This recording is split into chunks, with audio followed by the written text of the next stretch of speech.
जितना अच्छा आप अटेम्प्ट करोगे आपके लिए लो स्कोर और हाई स्कोर का कोई कॉन्सेप्ट नहीं है। कंपेटिटिव एग्जामिनेशन कोई टॉपर का एग्जाम नहीं है कि किसी ने टॉप किया है तो ही और शी हैज़ अ गारंटी कि वो क्वालिफाई कर लेगा। Competitive examination is a exam of nerves, motivation and self discipline.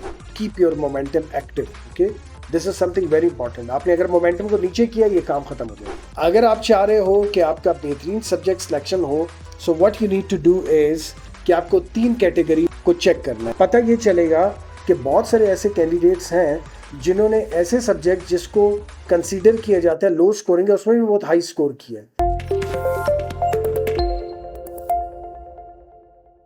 If you are serious, if you want to do CSS or PCS, if you are serious, if you have got a very big dreams or big goals, so what you need to do is just be motivated। और इसके लिए ये keep your momentum active. Okay, this is something very important. आपने अगर momentum को नीचे किया ये काम खत्म हो जाएगा।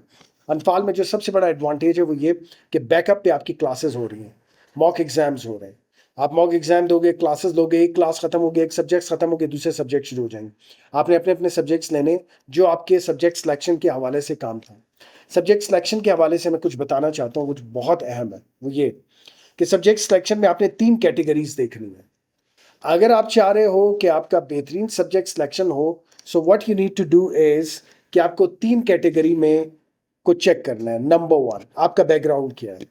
जो आपका बैकग्राउंड है, अगर आप कॉन्फिडेंट हो कि उस बैकग्राउंड वाले पेपर को आप अच्छी तरह अटेम्प्ट कर सकते हो, बिकॉज बलूचिस्तान में और बल्कि पूरे पाकिस्तान में बाज़ औक़ात ऐसा होता है किसी ने ग्रेजुएशन या मास्टर्स जिस सब्जेक्ट में किया होगा वो उसमें इतना कॉन्फिडेंट नहीं होता, क्योंकि उसने बहुत सेल्फ स्टडी में उसने बहुत ज़्यादा जो है वो वास्ट नहीं पढ़ा। वो उसने सिर्फ सिलेक्टेड टॉपिक्स पढ़े थे, तो इस वजह से वो चेंज भी कर सकता है सब्जेक्ट को।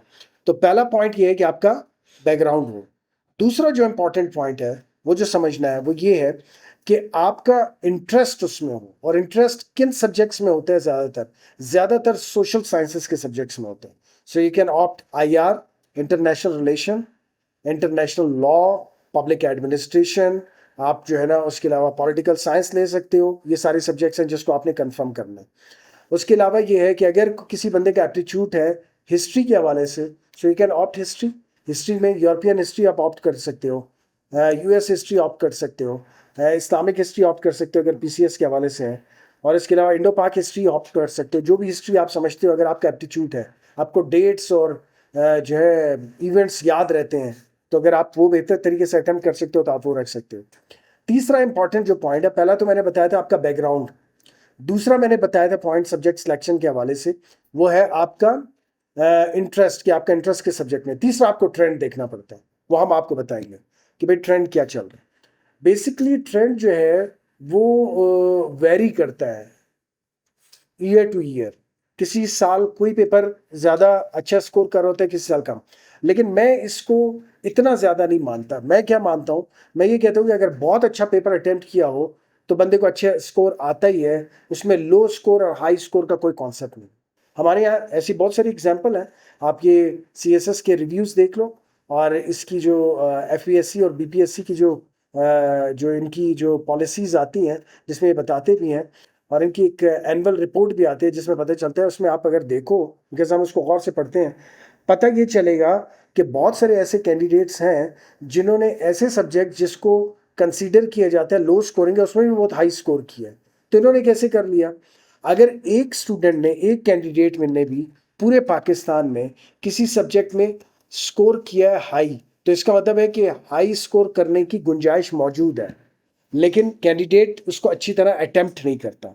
सो what you need to do is कि आप उसको अटेम्प्ट अच्छी तरीके से करो। तो जितना अच्छा आप अटेम्प्ट करोगे आपके लिए लो स्कोर और हाई स्कोर का कोई कॉन्सेप्ट नहीं होगा।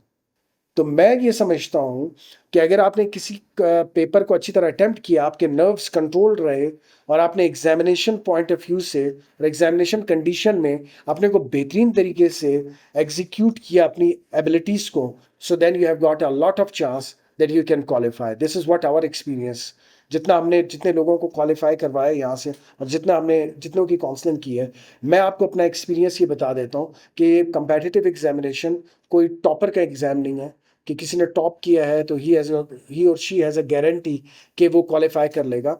ये बड़े एवरेज लोग भी क्वालिफाई कर सकते हैं।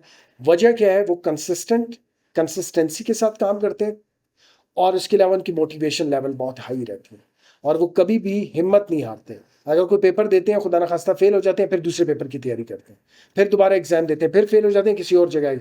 तो कहीं ना कहीं अल्लाह पाक उनको कहीं ना कहीं अकोमोडेट कर लेता है। तो बार बार हम ये बात दोहराते रहते हैं और आपको हमेशा ये बात कहते रहते हैं कि competitive examination is a exam of nerves, motivation and self discipline.